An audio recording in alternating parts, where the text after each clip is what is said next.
Wanita ini dinikahi seorang ustadz yang ternyata punya istri. Saat rahasianya terbongkar, hal ini pun terjadi.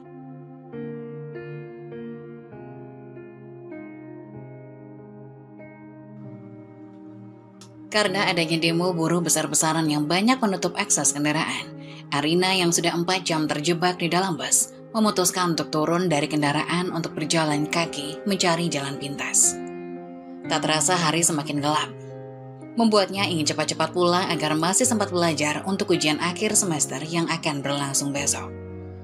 Awalnya Arina berjalan dengan beberapa orang teman, tetapi ketika sampai di jalan setapak persawahan, ia harus berpisah karena sudah berbeda arah. Sepanjang jalan setapak yang dipenuhi persawahan itu memang sepi jika menjelang maghrib, tetapi itu adalah satu-satunya jalan alternatif untuk masuk perkampungan rumahnya. Terdengar masjid dan musola sudah mulai mengumandangkan tadarus, yang berarti akan tiba waktu maghrib. Arina yang sudah separuh jalan itu dikejutkan oleh beberapa laki-laki yang tiba-tiba saja dari balik tanaman jagung yang tinggi mereka berlarian. Awalnya dia mengira itu petani yang juga sedang dalam perjalanan pulang. Tetapi saat mencium asap rokok dan sesuatu menyengat seperti bau alkohol, dia meyakini mereka adalah segerombolan pemuda yang sedang mabuk. Tanpa menoleh, Arina mempercepat langkahnya, pura-pura tidak tahu karena takut. Namun langkah yang beradu dengan semak-semak itu terdengar mengikuti langkahnya. Sampai kemudian tubuhnya terpental ke belakang karena tasnya ditarik. Setelahnya wajahnya ditutup oleh sebuah kain dengan bau keringat yang menyengat. "Ah, lepaskan, lepaskan!" teriak Arina berusaha melepaskan kain yang menutupi wajahnya. Gelak tawa yang dipastikan ada 4 orang itu, kemudian menjamah bagian tubuh Arina dengan sembarangan. Membuat Arina semakin memberontak berusaha melepaskan diri. "Tolong lepaskan, jangan lakukan, tolong. Kita bawa saja ke tempat kita tadi," ucap salah satu dari mereka. "Iya cuy, mumpung di sini lagi sepi. Lumayan buat hidangan penutup," timpal yang lain. "Kalau begitu kita lakukan bergantian." "Oke, tapi gue duluan ya yang nyoba. Mungkin aja dia masih perawan." "Jangan, tolong jangan." Arina berteriak dan meronta-ronta saat tubuhnya terangkat dalam gendongan 4 laki-laki tersebut. Iya, tubuh perempuan mana yang sanggup melawan cengkeraman 4 laki-laki? Kaki dan tangan saling terpenjara, balutan seragam putih abu-abu terkoyak membuat tubuh Arina polos. Ditambah mata tertutup kain yang sudah dipastikan membuat Arina tidak bisa mengenali 4 orang pelaku tersebut. Lantunan azan maghrib kemudian beradu dengan jerit kesakitan Arina yang dipaksa tanpa nurani. Seolah hari itu adalah takdir terburuknya, karena tidak ada satu orang pun yang mendengar ceritanya untuk menolong. Bayangan orang tua dan masa depannya bisa dipastikan hancur. Satu-satunya harapannya saat itu hanyalah, semoga saja raganya tetap dibiarkan bernyawa. "Terima kasih tubuh indahmu, Nona cantik," ucap salah seorang yang bergegas meninggalkan tubuh tidak berdaya itu bersama 3 temannya. "Brengsek kalian semua," pekik Arina yang berhasil melepaskan kain yang menutup matanya. Samar-samar dia melihat 4 laki-laki tanpa nurani itu berlari meninggalkannya begitu saja. "Ya Allah, tolong aku!" pekiknya lagi yang hanya bisa menangis merasakan kesakitan di tubuhnya. Dengan terus terisak dan terseok-seok, Arina melanjutkan langkah untuk pulang saat langit sudah mulai menghitam. Jemarinya terus mencengkram bawah perutnya yang terasa begitu sakit dan perih. "Bapak, Ibu," pekik Arina yang terus membayangkan wajah orang tuanya nanti. Sampai di rumah, Arina mengetuk pintu belakang rumah. Riana yang masih mengenakan mukena langsung dibuat terkejut dengan keadaan anak perempuannya yang lusuh dan tengah menangis. "Rin, kamu kenapa, Nak?" Arina langsung menjatuhkan diri dalam pelukan ibunya dan menangis keras. "Kamu kenapa, Nak? Kenapa kamu pulang dalam keadaan begini?" tanya Riana. Aku diperkosa, Bu," ucap Arina sambil menangis. "Astagfirullahalazim," ucap Riana terkejut. "Bapak," teriaknya memanggil suaminya. Indra yang masih mengenakan sarung dan peci langsung menghampiri istrinya yang menangis terduduk memeluk putrinya di ambang pintu. "Ada apa ini? Ada apa?" "Ya Allah Bapak, anak kita Pak." Riana tidak bisa membendung tangis. Indra meraih tubuh anaknya untuk duduk. "Ada apa, Nak? Kamu kenapa?" "Aku diperkosa Pak." Arina menangis dalam pangkuan bapaknya. "Ya Allah ya Rob." Bibir Pak Indra bergetar dengan mata memanas. "Siapa yang melakukannya, Nak?" Arina menggeleng. "Aku nggak tahu, Pak. Aku disekap dan mataku ditutup sama mereka." Di mana? Di mana kamu disekap sama mereka? Indra mengusap wajah anaknya pilu. Di ladang jagungnya Pak Tommy. Ya Allah anakku. Ya Allah anakku. Bagaimana ini? Riana mulai histeris. Ada berapa orang? Bilang sama bapak nak. Bapak akan cari mereka. Indra menangkup wajah anaknya. 4 orang. Ada 4 orang. Jawab Arina yang sudah tersengal-sengal oleh tangis. Indra yang sudah dipenuhi amarah langsung mendatangi ladang jagung tersebut dengan meminta bantuan beberapa orang kampung untuk mencari pelakunya. Bahkan langsung mendatangkan polisi saat itu juga. Namun seperti sudah menjadi takdir, segala bentuk pencarian dan penyelidikan berbulan-bulan tidak menemukan titik terang. Dari sanalah gunjingan tentang Arina dimulai. Tidak sedikit yang menuduh jika gadis yang masih berusia 17 tahun itu bukan diperkosa, melainkan memang salah pergaulan. Mengingat pergaulan anak zaman sekarang yang sudah di luar batas. Akibat tragedi tersebut, Arina yang akhirnya hamil terus putus sekolah dan menjadi beban keluarga karena menjadi bulan-bulanan bahan gunjingan. Terlebih, Indra yang merupakan sekretaris desa harus menelan pil pahit karena peristiwa anak perempuannya telah menggemparkan desa. Sebab dia pun tidak luput dari bulan-bulanan warga, dianggap sebagai orang tua yang gagal mendidik anak. Awalnya, salah seorang pihak dari keluarga menyarankan untuk menggugurkan kandungan Arina. Namun karena peristiwa tersebut sudah terlanjur menggemparkan dan membuat Arina putus sekolah, Indra dan Riana menolak. Terlebih lagi orang yang paham agama, itu adalah dosa besar yang bisa mendatangkan malapetaka. Sebagai orang tua, mereka tidak mau Arina menanggung beban yang lebih berat lagi kelak. Toh bagaimanapun, bayi itu tidak bersalah dan tidak berhak dianggap makhluk yang berdosa. Justru dia adalah makhluk yang memiliki hak untuk dilahirkan dan hidup. Selama kehamilan, Arina memilih menutup diri. Lamunan menjadi kegiatannya setiap hari di dalam kamar ataupun di hadapan televisi. Tidak jarang dia memilih membisu jika diajak bicara karena traumanya. Gunjingan orang sekitarnya pun kerap kali mengganggunya dan membuatnya menangis. Sementara sebagai orang tua, Indra dan Riana hanya bisa untuk ikhlas menerima keadaan yang sudah terjadi dan berusaha untuk selalu membesarkan hati Arina agar tetap kuat. Gak apa-apa Yandu, kamu gak sendirian menghadapi cobaan ini. Bapak sama ibu sudah ikhlas menerima dan insya Allah juga sanggup menerima anak yang kamu kandung. Semoga kelak dia menjadi harapan baru buat kamu dan keluarga kita. Jadi kamu juga harus tegar dan ikhlas, kata Indra yang tidak berhenti untuk menenangkan Arina. Arina mengangguk dan perlahan-lahan mencoba untuk menerima keadaannya yang sudah berubah. Iya Pak, tolong temani aku menghadapi ini ya Pak, Bu. Iya nak, apapun keadaan kamu tetaplah anak kesayangan ibu. Tepat 40 hari usai melahirkan, Arina yang sudah menginjak usia 18 tahun memutuskan menerima perjodohan dengan Yoga atas keinginan keluarga. Laki-laki yang merupakan konten kreator itu menjadi harapan baru bagi Arina karena bersedia menerima masa kelamnya. Bayang-bayang hidup bahagia dalam rumah tangga yang dipenuhi kasih sayang mungkin akan menjadi akhir dari keterpurukannya. Kebahagiaan itu memang menghampiri Arina, tetapi hanya sesaat. 3 bulan setelah menikah, dia memergoki suaminya berselingkuh di ruang tamu. Sepulang dari mengunjungi rumah orang tuanya. Mas, apa-apaan kamu? Arina terbelalak terkejut oleh pemandangan tidak layak di ruang tamu. Kok kamu sudah pulang sih? Katanya nginap. Yoga justru dengan santai bertanya. Arina yang tengah menggendong Dava yang masih berusia 4 bulan mendekat dengan tatapan danar. Bisa-bisanya kamu bawa perempuan ke rumah saat aku pergi, Mas. Memangnya kenapa? Ini kan rumah aku. Yoga lagi-lagi dengan santai menjawab. Jadi kamu terang-terangan selingkuh sekarang? Yoga tersenyum kecut seraya memakai kembali celananya. Ya sudah Rin, kamu maklumi saja namanya juga laki-laki. Mbak, kamu itu perempuan macam apa selingkuh sama suami orang? Arina menunjuk tajam perempuan yang tanpa malu membiarkan tubuhnya polos di atas sofa. Perempuan tersebut juga tersenyum kecut. Alah mbak, orang kamunya juga nggak becus jadi istri kok, nggak usah nyalah-nyalahin saya. Murahan banget kamu jadi perempuan, ucap Arina tajam. Jaga ucapan kamu Rin. Yoga menatap tajam. Kamu gebela dia, Mas? Tanya Arina. Tentu saja aku bela dia perempuan yang tugasnya memang buat nyenengin aku. Jawab Yoga semakin terang-terangan. Mas, tega banget kamu sama aku, ucap Arina sambil menangis. Kamu pakai dulu baju kamu sayang, kita lanjutkan nanti di hotel aja. Yoga meraih pakaian perempuan tersebut di lantai. Oke sayang.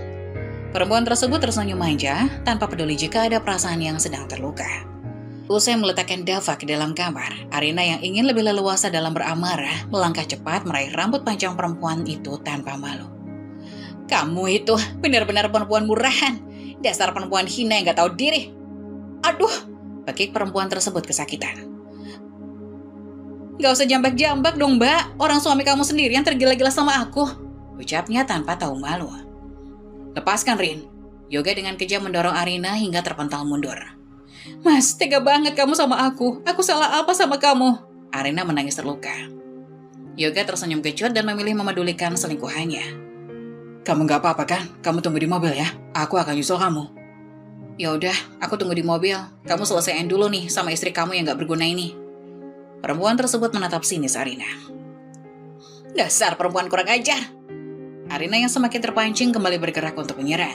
Yoga dengan cepat mencengkram tangan Arina yang berusaha kembali menyerang perempuan yang sudah 2 bulan menjadi simpanannya. Jangan berani-beraninya kamu mukul dia. Dia gak ada urusan sama masalah rumah tangga kita.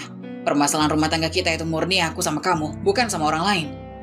Gimana gak ada urusan? Perempuan murahan itu jelas-jelas dengan sengaja ingin menghancurkan rumah tangga orang, Mas. Dia dengan sadar tahu kalau kamu sudah menikah. Tutup mulut kamu, Rin. Bentak Yoga. Gak usah nyala-nyalain orang lain dalam urusan rumah tangga kita. Karena permasalahan rumah tangga itu terletak di kamu.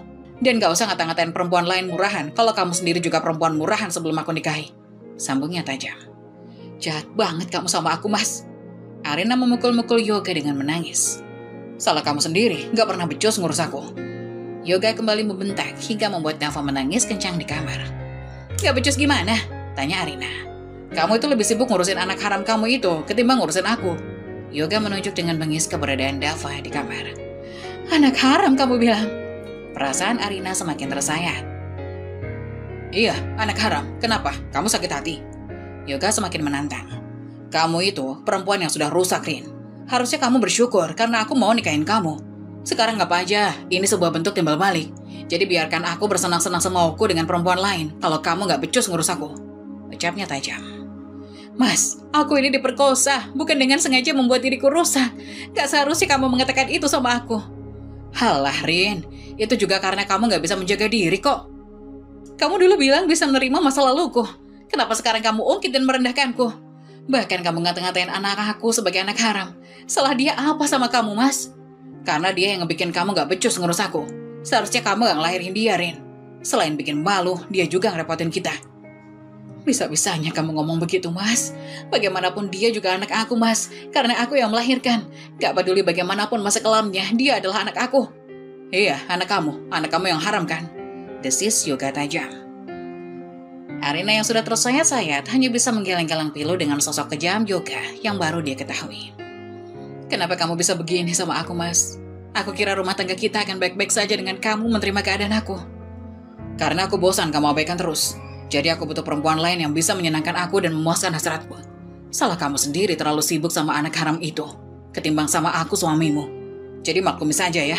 Karena semua laki-laki memang seperti ini kalau merasa diabaikan, Rin. Kalau kamu gak bisa menerimanya, kamu bisa memilih buat cerai.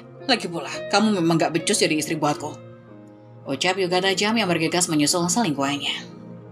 Mas, harusnya kamu bisa membicarakannya sama aku baik-baik perihal kekuranganku, bukan dengan cara berselingkuh seperti ini. Arina menahan lengan Yoga. Yoga menepis kasar tangan Arina. Sudah terlambat, Rin. Berkali-kali kamu telah menolak tugas kamu sebagai istri hanya karena tangisan anak haram itu tiap malam. Aku udah gak bisa memakluminya lagi. Bahkan sekarang aku sangat benci anak haram kamu itu. Sudah banyak masalah di rumah ini gara-gara anak itu. Cukup. Tolong berhenti mengatakan anakku sebagai anak haram, Mas. Teriak Arina. Kalau begitu aku akan menceraikan kamu. Karena aku udah gak mau lagi hidup dengan anak haram kamu itu. Yoga kemudian melangkah menyusul selingkuhannya.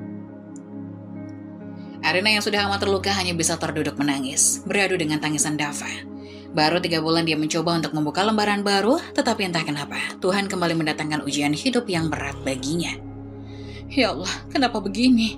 Aku harus bagaimana ini? Ini akan kembali menjadi aib untuk keluargaku. Bekik Arina menangis. Iya, niat hati Arina yang ingin memulihkan nama baik keluarga dengan menerima pinangan Yoga justru malah berakhir nestapa saat ini. Dengan membawa sebuah tas besar, Arina memutuskan kembali ke rumah orang tuanya bersama Dava yang masih berusia 4 bulan dalam gendongannya. Pulang ke rumah dengan menumpahkan tangis di atas pangkuan orang tua adalah pilihan terbaik atas kerapuhannya saat ini. Sebab tidak ada tempat pulang terbaik selain pulang ke rumah. Turun dari taksi, air mata kepiluan kembali membanjiri wajah Arina, menatap rumah yang 3 bulan lalu sempat bersukaria merayakan pernikahannya. Sayangnya, Kepulangannya saat ini membawa nasib buruk yang akan menjadi kesedihan bagi orang tuanya. Rin, kok kamu pulang lagi, nak? Bukannya kamu kemarin bilang gak bisa nginep? Riana keluar rumah dengan sedikit berlari menyambut kepulangan anaknya. Hati Arina semakin tersayat-sayat menatap wajah ibunya yang keheranan melihat kepulangannya. Padahal baru kemarin dia datang berkunjung dan sekarang harus kembali datang dengan membawa berita buruk. Loh, suamimu mana, Rin? Kenapa kamu datang cuma sama anak kamu? Riana menatap bingung taksi yang melaju usai menurunkan Arina. Aku memang datang sendiri tanpa Mas Yoga, Bu, ucap Arina. Riana kemudian menatap penuh tas koper Arina yang besar di samping Arina. Rin, kok kamu bawa koper besar? Iya, Bu, karena mulai hari ini aku sama Dava akan kembali tinggal di rumah ibu dan bapak, jawab Arina menahan tangis. Ada apa, Rin? Riana menyentuh kedua pundak anaknya dengan tatapan penuh tanya. Hatinya mulai tidak tenang melihat kepulangan anak perempuannya dengan wajah kesedihan. Maafkan aku, Bu. Aku nggak sanggup. Mas Yoga selingkuh, Bu.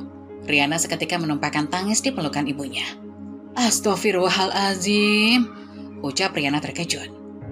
Iya, hati mana yang bisa menerima sebuah pengkhianatan? Terlebih, Arina masihlah perempuan 18 tahun yang terlalu rapuh dalam mengarungi permasalahan hidup. Selain raganya yang semakin kurus, jiwanya juga semakin terkikis oleh rasa sakit. Sementara, takdir kembali membuat peran untuk menguji kesabarannya yang masih dini dan tipis. Ada apa ini? Tanya Indra yang baru saja pulang dari balai desa. Pak, bagaimana ini? Riana mengadu kepada suaminya. Dengan masih menggendong Dava, Arina kemudian menumpahkan tangisnya di atas pangkuan bapak dan ibunya.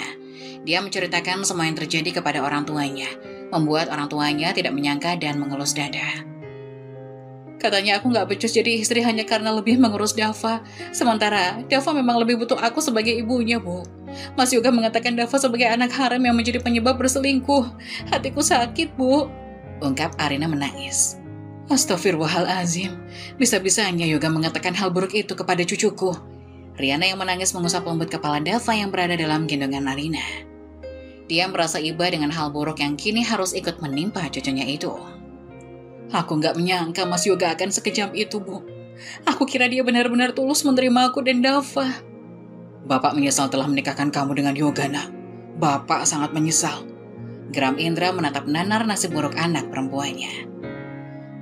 Sebagai seorang ayah yang memiliki tugas menikahkan anak perempuannya, tentu saja Indra merasa menyesal sekarang.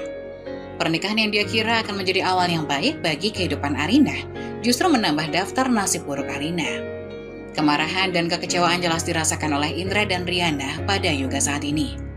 Laki-laki yang mereka percaya bisa menjaga dan memberikan kebahagiaan pada Arina justru berakhir membuat Arina pulang seorang diri dengan membawa sakit hati. Maafin aku, Pak, Bu.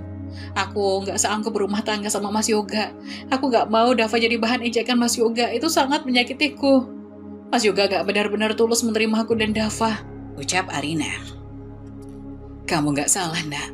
Ikhlaskan dan kembalilah pada bapak dan ibu. Bapak juga sakit hati kalau kamu dan Dava dihina dan direndahkan seperti itu. Indra mengusap lembut kepala putrinya yang berada di atas pangkuannya. Apa nggak bisa dibicarakan baik-baik buat diperbaiki, Pak? Mungkin saja Yoga hilaf dan bisa memperbaikinya. Riana masih mencoba berharap. Indra menggeleng. Enggak, Bu. Bapak sudah sakit. Kata talak itu sudah keluar dari mulut Yoga. Itu sudah cukup buat Bapak. Tapi rumah tangga mereka masih seumur jagung, Pak. Toh kita sudah lama menjalin hubungan baik dengan keluarga Yoga. Bukankah sebaiknya kita rundingkan dulu dengan dua keluarga? Riana mencoba memberi pendapat. Keluarga mereka memang baik sama keluarga kita, Bu. Tapi nggak dengan kelakuan anak mereka yang sudah sangat keterlaluan sama Arina. Bapak nggak ikhlas kalau ada yang merendahkan Arina hanya karena masa lalunya. Anak kita nggak seburuk itu, Bu. Indra kekeh dengan kemantapan hatinya ingin menyudahi rumah tangga Arina. Bercerai juga bukan jalan keluar, Pak. Itu bisa menjadi aib buat Arina dan keluarga. Arina berganti bersimpuh di atas pangkuan Riana dengan tatapan memohon. Bu, tolong, Bu. Aku nggak mau melanjutkan pernikahan ini. Lebih baik aku menjanda saja daripada anakku nanti yang menderita. Lebih baik Arina segera berpisah. Gak ada kata hilaf dalam rumah tangga jika sudah menyangkut perselingkuhan, Bu. Kita nggak bisa membiarkan Arina bertahan dalam rumah tangga yang sudah menyakiti sejak awal. Tegas Indra menolak pendapat istrinya. Riana yang tidak bisa berbuat apa-apa hanya bisa menangis mendapatkan tatapan memohon Arina dan keputusan tegas suaminya. Meski baginya perceraian akan menimbulkan masalah baru, tetapi itu adalah keinginan Arina. Sebagai seorang ibu tentu saja, nalurinya ikut sakit dengan nasib buruk yang menimpa anak semata wayangnya itu. Ini bukan salah kamu, nak. Justru bapaklah yang harusnya merasa bersalah di sini. Karena sudah salah mempercayakan kamu kepada Yoga. Jika tahu akan begini nasibmu, bapak juga nggak akan menikahkan kamu dengan Yoga, kata Indra menahan tangis.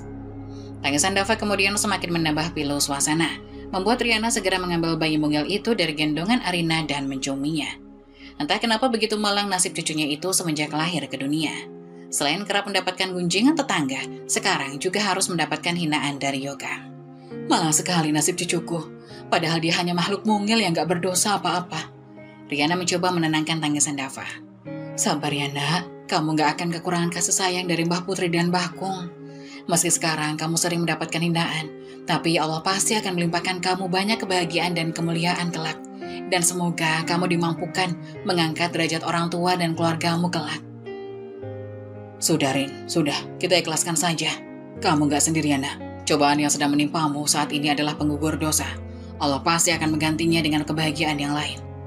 Indra kembali mengusap kepala Arina yang masih meringkuk di atas kursi. Mari, kita sama-sama bersabar. Ingat, ada Dava yang sangat membutuhkan kita. Kamu harus tegar, nak. Arina mengangguk-angguk. 1 tahun kemudian usai bercerai dari Yoga, atas usulan dan perjodohan dari sanak saudara, Arina mencoba kembali menikah dengan Agung, laki-laki pengusaha batu bara yang katanya dikenal baik oleh sanak saudaranya. Terlebih, orang tua dengan senang hati memberikan izin untuknya bisa membuka lembaran baru dengan harapan kebahagiaan. Meski dengan syarat dia harus ikut bersama suami dan keluarga besarnya di Kalimantan.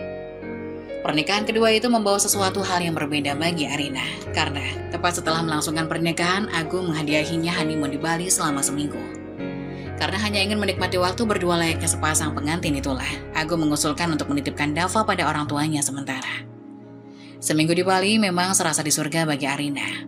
Hanya saja, sebuah kejanggalan muncul tatkala Agung langsung membawanya ke Kalimantan sepulang dari Bali, tanpa menjemput Dava. Dia menjanjikan akan menjemput Dava seminggu lagi usai mengunjungi sanak saudaranya yang tak bisa datang ke pernikahan.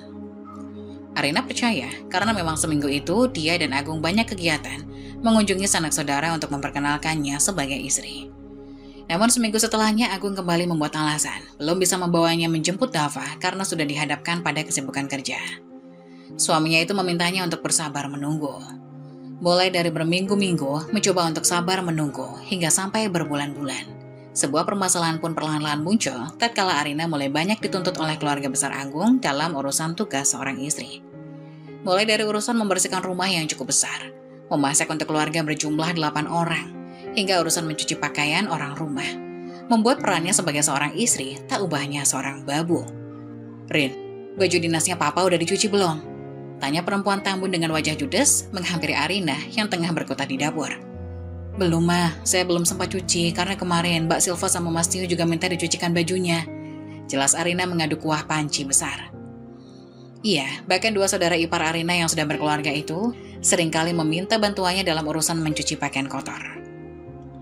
Alasannya karena terlalu sibuk bekerja dan tidak ada waktu untuk mengurus perintilan rumah. Kamu itu gimana sih? Papa sama mama itu mau ada pertemuan penting hari ini. Baju dinas itu wajib dipakai. Mama kan sudah minta tolong sama kamu dari kemarin. Masa diminta tolong begitu aja nggak dilaksanain? Kamu itu bisa jadi menantu nggak sih di rumah ini? Omel Kartika. Tanpa daya, Arina hanya bisa menahan kesakitan hati dan raganya sejak berstatus menantu yang notabene babu tanpa upah di rumah besar itu. Maaf ma, nanti akan segera saya cucikan pakaiannya setelah masak. Halah, udah keburu nggak bisa kepake baju dinasnya kalau kamu cucikan sekarang.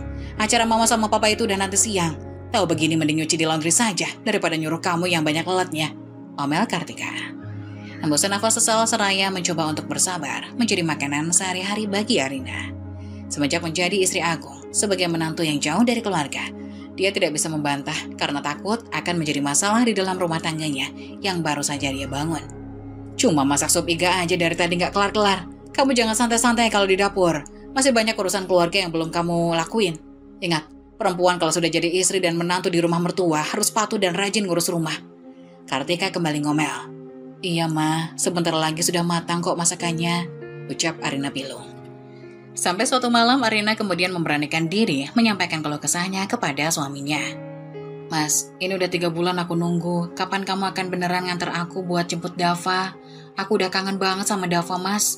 Kamu itu selalu itu terus yang ditanyain. Ngurus rumah aja gak becus, mau nambah-nambahi beban dengan membawa Dava ke sini. Timpal Agung kesal. Mas, kamu kan udah janji sama aku bakal jemput Dava. Kok kamu tiba-tiba ngomong gitu? Arina mulai gak mengerti. Alah Rin, udahlah, gak usah bawa Dava ke sini. Nanti malah bikin ribet rumah. Kamu sendiri aja ngurus rumah masih kewalahan kok. Biarkan aja Dava tinggal sama orang tuamu. Lagi pula, orang tua kamu masih sehat dan bisa jagain Dava kan? Agung mulai sengit. Tapi dia anak aku, Mas. Dia masih membutuhkan aku sebagai ibunya. Sudah seharusnya aku yang merawatnya, bukan orang tuaku. Debat Arina. Kamu bisa gak sih nurut sama perkataanku? Bantah terus dari tadi. Bentak Agung dengan tatapan tajam. Kamu kok tiba-tiba begini? Bakik Arina menahan tangis. Kamu itu jadi perempuan gak usah banyak maunya. Tugas kamu sebagai istri itu nurut sama suami. Kalau aku bilang gak usah bawa Dava ya gak usah. Ngurus suami aja gak becus mau ngurus anak segala, kata Agung. Bukan aku yang gak becus ngurus rumah, tapi mereka semua yang seenaknya sama aku di rumah ini, Mas. Seru Arina kesal, menumpahkan apa yang sudah dipendamnya selama ini. Sebuah tamparan keras membuat Arina tersungkur di atas kasur. Jangan berani-berani menghina keluargaku, kamu, Rin. Agung semakin naik pitam. Arina memegang pipinya dengan menangis terseduh-seduh. Laki-laki yang katanya dikenal baik oleh salah satu sanak saudaranya itu rupanya tidak sesuai kenyataan. Kenyataannya memang aku dijadikan babu di rumah ini, Mas. Apapun yang aku lakukan selalu dicela sama keluarga kamu, lirihnya. Agung kembali ringan tangan dengan mencengkram wajah Arina. Dengar ya kamu, di mana-mana tugas istri itu memang jadi babu buat ngurus rumah. Kalau kamu keberatan, aku bisa memulangkanmu selamanya ke orang tua kamu dan anak harammu itu. Lagi-lagi, sebutan anak haram mengoyak hati Arina. Dia bukan anak haram, Mas. Kalau begitu harusnya dia punya bapak, bukan malah menjadi benalu dalam rumah tangga kita.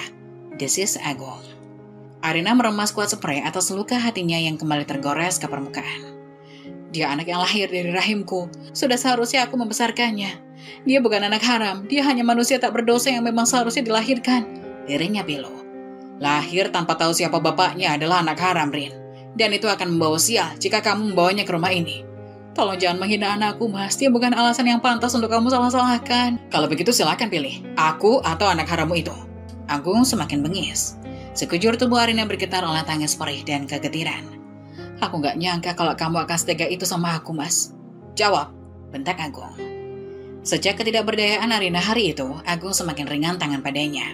Terlebih jika dia merengek minta ingin berkunjung pulang ke Jawa. Belum lagi, mertua dan saudara iparnya semakin menjadi memperlakukannya tanpa nurani. Pilihannya dalam bertahan adalah penjara yang penuh siksaan setiap harinya. Lagi-lagi, kepulangan Arina ke rumah orang tuanya membawa kabar buruk dari pernikahannya bersama Agung yang hanya bertahan 6 bulan itu. Pernikahan penuh siksaan itu membuatnya memilih pulang ke pangkuan orang tua usai mendapatkan talak yang dilayangkan Agung. Assalamualaikum, Bu.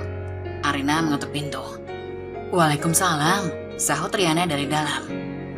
Mendengar suara ibunya, Arina yang berusaha untuk tersenyum tepat pintu di hadapannya terbuka.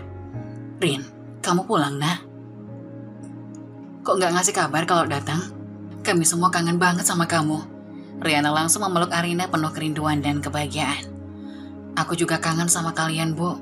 Ucap Arina memeluk erat tubuh ibunya seraya menahan tangis. Rin, apa kabar, Nak? Indra yang muncul dari dalam rumah langsung menghampiri untuk memeluk anak perempuannya. Bapak. Arina berganti memeluk bapaknya dengan perasaan semakin sesak karena menahan tangisnya. Suami kamu mana? Riana celingukan menatap sekeliling mencari sosok Agung. Arina melepas pelukan bapaknya dan tertunduk pilu bersama isakan. Aku pulang seorang diri, Bu. Riana membeku dan dibuat bertanya-tanya dengan koper besar di belakang Arina. Rin, kenapa kamu pulang seorang diri dengan bawa koper besar?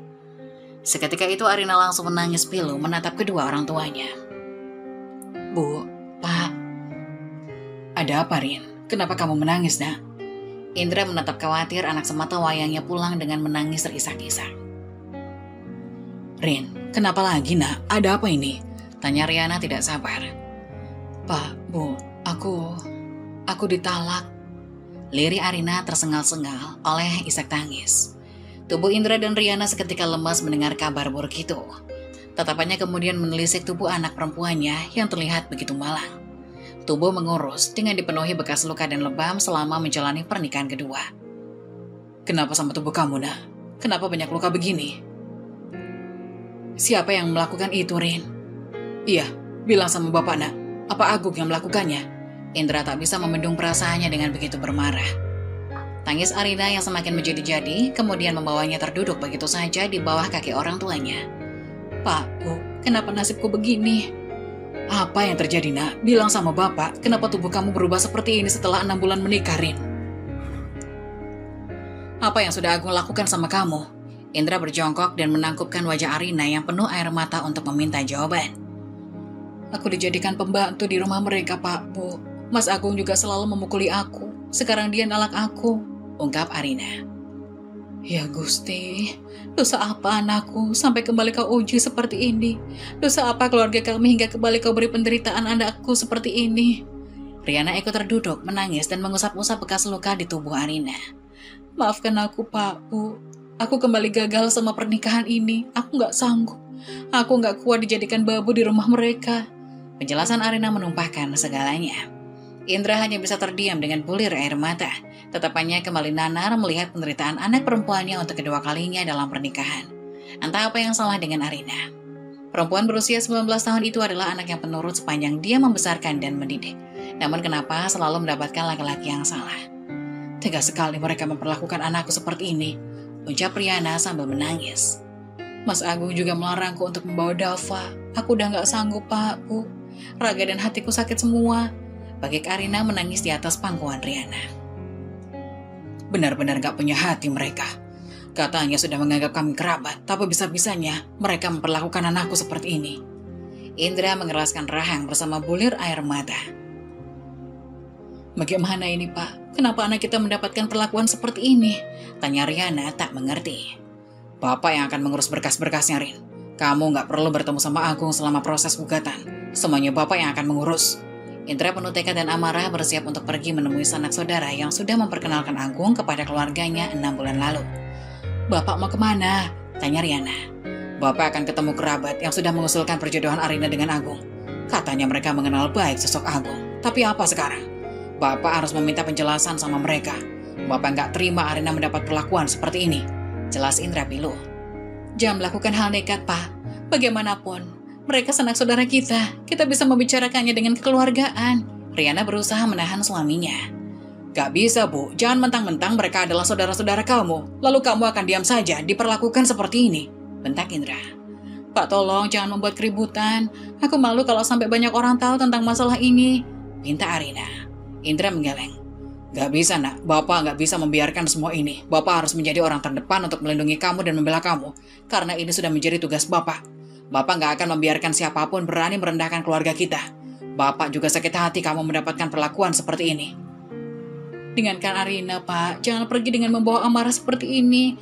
Apa kata tetangga nanti kalau masalah ini jadi kehebohan? Riana ikut membujuk. Indra mengusap kasar wajahnya berusaha untuk meredam amarahnya. Astagfirullahalazim. Tolong berikan kekuatan padaku untuk bersabar, Gusti. Maafkan aku, Pak. Aku kembali menjadi aib buat keluarga karena gagal membina rumah tangga yang kedua ini, kata Arina penuh rasa bersalah. Indra menggeleng dan mengusap lembut kepala Arina. Enggak, nak. Kamu enggak salah. Jangan salahkan diri kamu. Bapak mengenal baik diri kamu. Karena Bapak yang mendidik kamu. Kamu bukan anak yang sengaja membuat masalah. Mereka saja yang bukan manusia karena berani merendahkan kamu. Tangis Arina semakin tergugu saat bersimpuh di bawah kaki bapaknya. Sudah, Rin, sudah. Kamu tenangkan diri kamu di rumah. Biarkan Bapak yang mengurus semuanya. Indra mengangkat tubuh anak perempuannya untuk memeluknya. Usai kepergian Indra membawa amarah, Dava yang sudah bisa berjalan itu kemudian menghampiri perempuan yang masih familiar dalam ingatannya. Bunda, Dava, ini Bunda, nak. Arina langsung memeluk Dava penuh kerinduan. Ia beruntung bocah yang masih dalam pertumbuhan menggemaskan itu tidak melupakan sosok ibunya, karena dia tampak senang menyambut kepulangan Arina. Maafin Bunda ya, nak. Bunda harus membawa kamu dan merawat kamu, tapi Bunda malah ninggalin kamu di sini. Arina menciumi pipi Dava dengan masih menangis. Sudah, Rin, sudah. Gak apa-apa, nak. Sekarang kamu bisa setiap hari ketemu sama Dava. Riana mengusap-usap punggung Arina yang terus bergetar oleh tangis. Aku gak menyangka Mas Agung akan sekejam itu, Bu. Dia bahkan gak memperbolehkan aku untuk pulang ketemu sama Dava, ucap Arina. Apa salah anakku sampai harus dibenci? Padahal Dava gak salah apa-apa, tapi kenapa lagi-lagi harus mendapatkan hinaan? Riana memeluk Arina yang menggendong Dava. Sudah nak, sudah. Ini bukan salah kamu dan bukan salahnya Dava. Ini hanya cobaan buat kita keluarga. Setahun lamanya Arina cukup terpuruk usai bercerai dari Agung. Sampai kemudian Dava yang mulai pandai berbicara dan mulai mengerti, mengatakan keinginannya untuk punya seorang ayah. Baik Arina dan orang tuanya tentu iba mendengar keinginan polos bocah berusia 3 tahun tersebut. Karena kembali mendapatkan desakan orang tua untuk kembali mencoba dan demi masa depan Dava, Arina yang saat itu dihadapkan pada 3 laki-laki dalam perjodohan, memutuskan mencoba sekali lagi menikah dengan memilih Nadif, laki-laki yang usianya 20 tahun lebih tua darinya. Pikirnya, laki-laki matang yang usianya hampir menyamai bapaknya itu bisa menjadi sosok suami sekaligus orang tua untuknya. Terlebih, Dava sudah mengenal baik Nadif sebagai guru mengaji anaknya. Pernikahan Arina dan Nadif terjadi diam-diam karena Nadif masih terikat pernikahan dengan istri pertamanya yang sedang sakit. Meski awalnya Indra berat memberikan restu, tetapi Arina justru tidak keberatan dan ikhlas menjadi istri kedua. Kegagalan pernikahan sebelumnya menjadikan pandangan yang berbeda menurut Arina dalam menilai laki-laki, asalkan ikhlas menerimanya dan Dava. Terlebih, Nadif selalu memperlakukan Dava dengan penuh kasih sayang setiap kali mengikuti kegiatan mengaji. Iya, pernikahan ketiga Arina di usia 20 tahun memang berjalan harmonis bersama Nadif setelahnya. Meskipun Nadif sudah memiliki 2 anak dari istri pertamanya, tetapi tidak menjadikan perbedaan dalam memperlakukan Dava seperti anaknya sendiri. Kehadiran Nadif menjadi kebahagiaan Dava. Setiap selesai mengaji, Nadif akan selalu mengantar bocah perempuan berusia 3 tahun itu pulang sekaligus untuk mampir. Karena status pernikahan yang diam-diam, Nadif hanya bisa menginap beberapa kali dalam seminggu. Kunjungan menjadi makanan sehari-hari Arina dan keluarga semenjak menikah saat itu. Meski begitu, Arina berusaha untuk tidak mempedulikan selama pernikahan yang dia lakukan sah di mata agama dan tidak merugikan orang lain. Dia akan tetap pada tujuannya dalam membina rumah tangga. 1 tahun lamanya rumah tangga Arina dan Nadif berjalan harmonis tanpa percekcokan dan masalah yang berarti. Sayangnya, takdir kembali memberikan peran memilukan bagi Arina. Tepat saat Arina tengah menyuguhkan secangkir kopi di sore hari kepada Nadif yang baru saja pulang dari mengajar ngaji. Mau aku buatkan pisang goreng, Bi? Mumpung pisangnya udah ada yang matang, tawar Arina tatkala meletakkan secangkir kopi di atas meja. Kebiasaannya dalam menyambut kepulangan Nadif setiap sore. Boleh, Bun. Pisangnya yang ditaburin parutan kelapa sama susu kayak kemarin ya. Nadif dengan senang hati mengiyakan. Itu bukan parutan kelapa, Bi, tapi parutan keju. Arina tersenyum lucu. Habisnya kayak parutan kelapa. Nadif tertawa. Dava mau pisang keju juga nggak? Kayak Abi? Tanya Arina kepada anaknya yang sejak tadi anteng duduk di pangkuan Nadif. Mau, seru Dava dengan wajah riangnya. Arina tersenyum. Ya udah, Bunda buatin ya. Sambil menunggu pisang kejunya matang, Nadif mengajak Dava untuk menonton kartun di televisi. Iya Abi, nonton kartun. Seru Dava senang dengan usulan tersebut. Arina tersenyum bahagia setiap kali melihat kebersamaan mereka yang seperti sebuah pemandangan yang indah. Sebab hal itu adalah impiannya sejak dulu dalam membina rumah tangga. Melihat Dava mendapatkan kasih sayang dari seorang ayah. Dava dari kemarin kalau mau tidur nanyain kamu terus, Bi. Kamu jadi nginep kan hari ini? Tanya Arina. Iya, hari ini aku jadi nginep kok, Bun. Jadi nanti kita tidur bareng-bareng bertiga. Kata Nadif mengusap lembut kepala Dava. Arina kembali tersenyum. Karena semenjak kehadiran Nadif, hari-hari Dava penuh dengan keceriaan. Membuatnya sebagai ibu pun ikut merasakan kebahagiaan. Meski rumah tangga yang dibinanya bersama Nadif penuh gunjingan dan celaan, tetapi dia mencoba untuk menerima berbagai resiko. Assalamualaikum. Seru sebuah suara perempuan yang langsung membuyarkan kebahagiaan 3 orang di ruang tamu tersebut. Jadi di sini keberadaan kamu bersama perempuan murahan itu, Mas. Cercanya yang langsung melangkah masuk. Mega, kamu kok? Nadif langsung beranjak berdiri terkejut dengan kedatangan istri pertamanya. Iya, ini aku. Kenapa? Kamu kira aku gak akan bisa tahu perempuan murahan yang kamu sembunyikan selama ini dari aku? Perempuan bernama Mega itu menunjuk tajam Arina yang tampak terkejut. Abi, Dava yang ketakutan langsung memeluk kaki Nadif. Dasar anak haram. Mega menatap tajam Dava. Arina langsung memeluk Dava. Memang kenyataannya anak kamu itu anak haram dari perempuan murahan kayak kamu. Mega semakin bengis menunjuk-nunjuk Arina. Mega tolong tenang, jangan bikin keributan. Kita bisa membicarakan ini baik-baik. Gak enak kalau sampai didengar tetangga. Nadif berusaha membujuk. Biarkan saja semua orang tahu. Biar kalian yang gak tahu malu ini menjadi tontonan sekalian. Mega semakin sengit. Ada apa ini? Indra muncul bersama istrinya dengan begitu terkejut. Dan ini dia, orang tua yang justru membiarkan anak perempuannya merebut suami orang. Cerca Mega pada Indra dan Riana. Jaga mulut kamu, Mega, bentak Nadif. Beberapa tetangga yang mendengar keributan tersebut mulai berdatangan melihat. Bahkan ada yang merekam, membuat Arina yang tidak ingin membawa Dava masuk ke dalam masalah, dia pun menitipkannya pada ibunya untuk pergi menjauh. Mbak, Kita bisa membicarakan ini baik-baik secara kekeluargaan. Indra mencoba menengahi. Secara kekeluargaan gimana? Anda itu sebagai orang tua mikir nggak? Jadi bapak kok nggak bisa mendidik anak? Seharusnya Anda itu melarang, bukannya malah merestui. Paham agama kok nggak paham tata krama? Mega terus mencela. Bu, tolong jangan menghina bapak saya. Cukup saya saja. Jangan orang tua saya. Arina memohon. Mega melotot tajam. Kenapa? Perempuan murahan seperti kamu itu memang salah didikan dari orang tua. Makanya sampai hamil di luar nikah dan rebut suami orang. Cukup, Mega. Bagaimanapun juga, aku sama Arina sudah sah jadi suami istri. Kamu gak bisa menghinanya seperti itu. Nadif menatap penuh permohonan. Bisa-bisanya selama aku sakit kamu malah tergoda sama perempuan rusak dan anak harammu itu. Mas, apa hebatnya perempuan yang sudah berkali-kali menjanda itu? Kamu dibujuk rayu apa sama dia? Sampai kamu tega mengkhianati aku diam-diam. Mega mendorong-dorong dada Nadif yang memang masih berstatus sebagai suaminya. Maafkan aku, Mega. Tapi ini sudah terjadi, Arina sudah jadi istriku, ucap Nadif. Aku gak ikhlas kamu menikah lagi, Mas. Apalagi kamu menikahi perempuan beraib ini. Aku minta ceraikan dia dan pulang ke rumah sekarang. Teriak Mega menunjuk sengit Arina yang hanya bisa menangis dalam rangkulan ayahnya. Kamu kalau murahan, setidaknya jangan jadi pelakor. Masih banyak laki-laki butuh belayan di luar sana. Kamu bisa jual diri ke mereka, ucapnya tajam.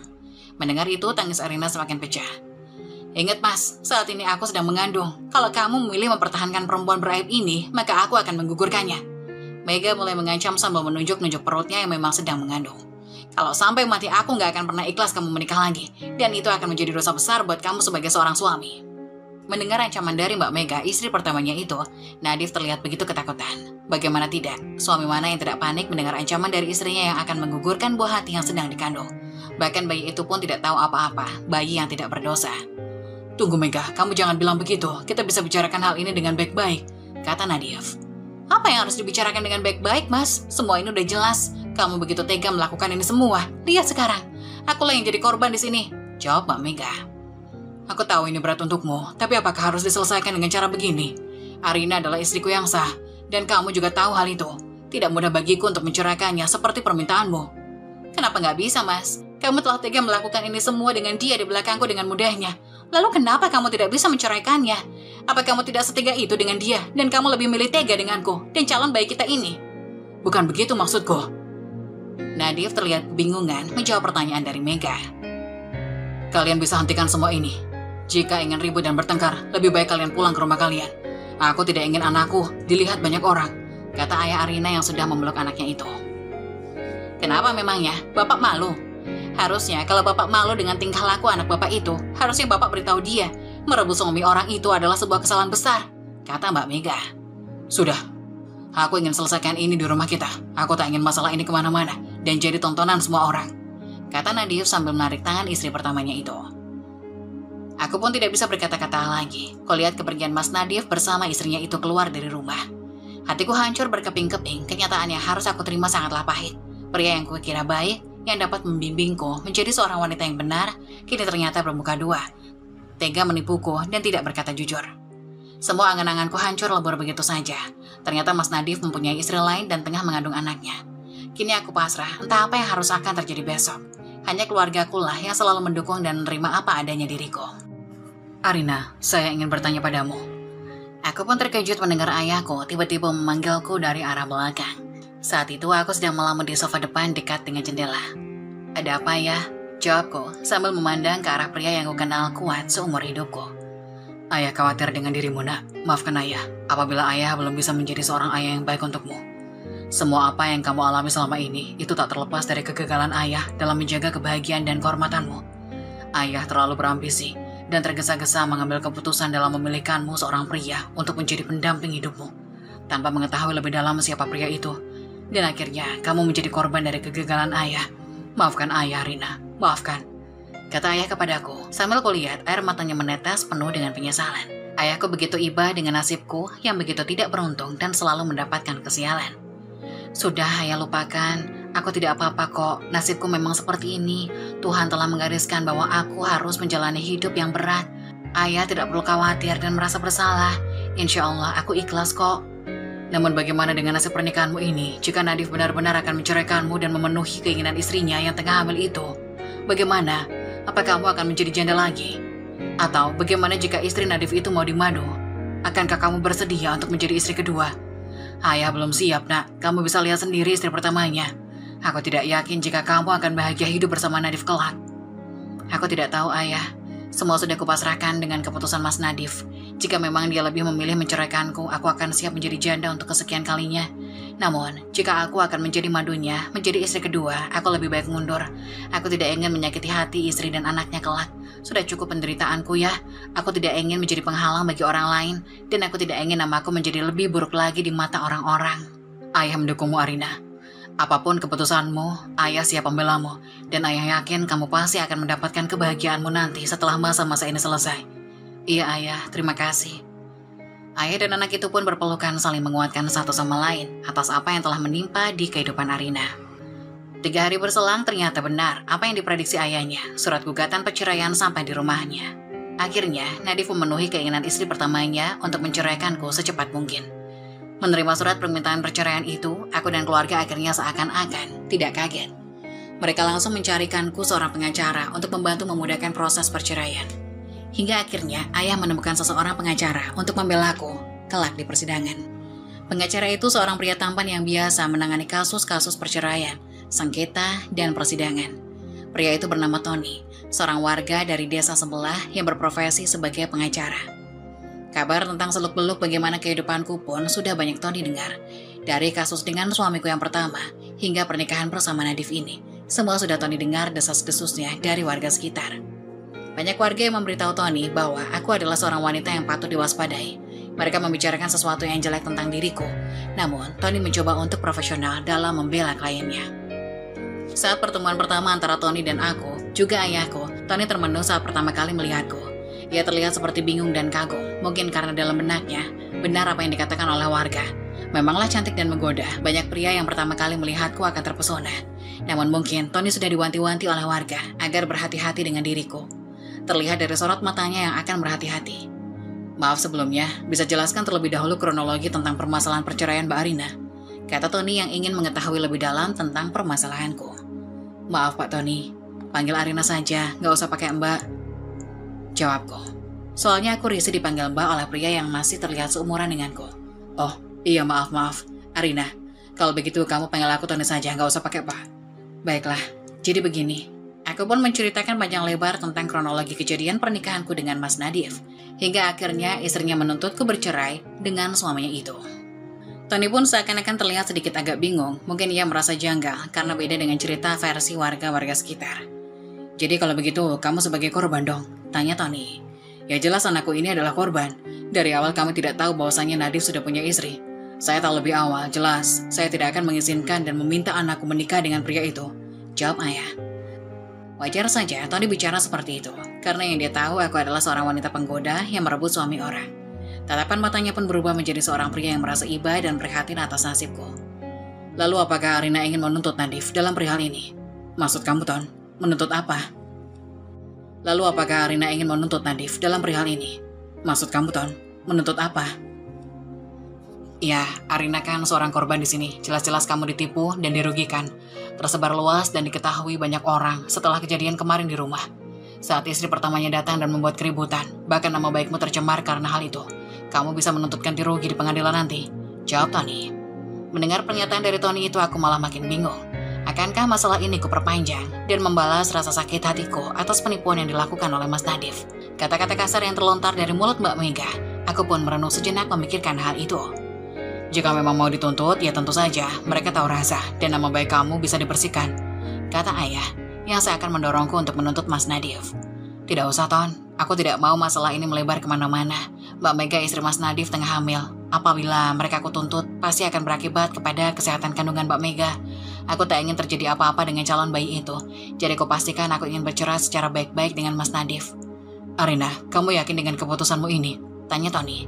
Iya, Ton, aku yakin. Aku ingin hidup tenang dan tidak ingin membuat susah orang lain lagi. Melihat ketulusanku, Tony tersenyum tipis, seperti mengisyaratkan kekaguman atas niat baikku. Baiklah kalau begitu, aku akan membantu proses perceraianmu hingga selesai. Hingga akhirnya beberapa hari kemudian, proses perceraian pun dimulai. Awalnya, proses mediasi dilakukan. Terlihat di sana Mas Nadif bersama Mbak Mega masuk ke sebuah ruangan. Aku menyusul di belakangnya. Kami sama-sama didampingi oleh pengacara masing-masing. Di sana kami saling menanyakan apakah proses perceraian ini akan dilanjutkan atau tidak. Jelas istri Mas Nadif berkata, dengan lantang, seharusnya perceraian ini terus berlanjut. Ia tidak rela dan tidak mau dimadu, apalagi dengan seorang wanita sepertiku yang sudah dianggap hina dan sebagai wanita murahan perebut suami orang. Pengacara Nadif pun sempat menuntut pihak Arina dengan dakwaan perusak hubungan keluarga orang lain. Namun tuntutan ini dipatahkan oleh Tony sebagai pengacara Arina. Ia mengancam jika pihak Nadif melayangkan gugatan itu. Tony tidak segan-segan untuk menuntut Nadif dan Mega dengan dakwaan penipuan dan pencemaran nama baik. Mendengar hal ini pun Nadif dan Mega mengurungkan niatnya untuk menuntutku di persidangan. Hasil mediasi pun menunjukkan bahwa pernikahan tidak lagi bisa diselamatkan dan perceraianlah jalan satu-satunya sebagai solusi. Proses perceraian pun dimulai. Aku dan Mas Nadif saling duduk di meja hijau. Akhirnya aku dan Mas Nadif resmi bercerai. Setelah perjalanan itu, aku bertekad untuk memulai hidupku dari nol lagi. Memulai semua dari awal. Hari-hariku di dalam rumah, aku merasa malu dengan warga sekitar dan lebih memilih berdiam diri di dalam sana. Aku pun perlahan merasa bosan dengan semua ini, hingga akhirnya pada suatu hari, Tony datang bermain ke rumahku.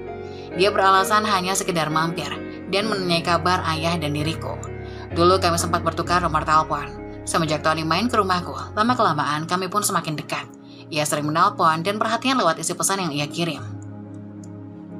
Tony sempat beberapa kali mengajak pergi keluar. Awalnya aku tolak karena aku merasa tidak enak saja. Seorang janda pergi bersama seorang pria yang bukan moringnya. Namun terkadang aku merasa bosan di rumah dan sesekali aku mengiyakan ajakan Tony itu. Tony adalah pria yang baik. Ia dengan tulus menerima kekuranganku ini. Tony beranggapan masa lalu buruk adalah sesuatu yang harus ditinggalkan, menyimpan kebaikan, dan jadikan masa lalu sebagai pengalaman. Pernah suatu saat Tony mengutarakan perasaannya ingin meminangku sebagai istri. Aku pun merasa nyaman dan menaruh simpati kepada pria itu. Namun aku tidak ingin gegabah. Aku mengalami kegagalan untuk pernikahanku yang kesekian kalinya. Aku memilih bersabar, menikmati proses, hingga aku benar-benar siap untuk menjalin dan membangun bahtera rumah tangga.